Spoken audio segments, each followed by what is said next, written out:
તો પાટીદાર દીકરીના સરઘસ મુદ્દે કોંગ્રેસ નેતાએ પ્રહાર કર્યા છે। ભાજપનો આંતરિક કલહને કારણે બધું બહાર આવી રહ્યું છે તેવું અમિત ચાવડાએ કહ્યું છે।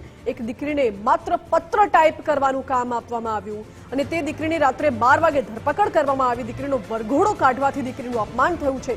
બીઝેડ ખ્યાતિકાંડના આરોપીઓના વરઘોડા કેમ નથી કાઢવામાં આવતા તે સવાલ અમિત ચાવડાએ કર્યો છે અને પોતાના રાજકીય એજન્ડાને પાર પાડવા આ કૃત્ય કર્યું હોય તેવો પણ આરોપ અમિત ચાવડાએ લગાવ્યો। ગુજરાતની મહિલાઓની માફી માંગવાની કોંગ્રેસે માંગ કરી છે। દીકરીનો વરઘોડો કાઢનાર અધિકારીને સસ્પેન્ડ કરવામાં આવે તેવી પણ માંગ કરી।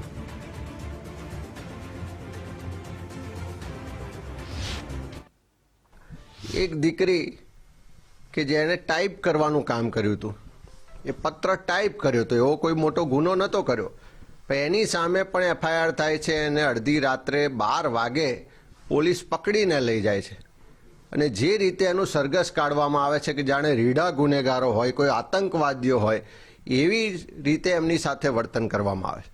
ત્યારે એનો સ્પષ્ટ મતલબ છે કે ભારતીય જનતા પાર્ટી પોતાના રાજકીય એજન્ડાઓ માટે, પોતાના રાજકીય હરીફોને ખતમ કરવા માટે પોલીસ અને પ્રશાસનનો દુરુપયોગ કરી રહી છે।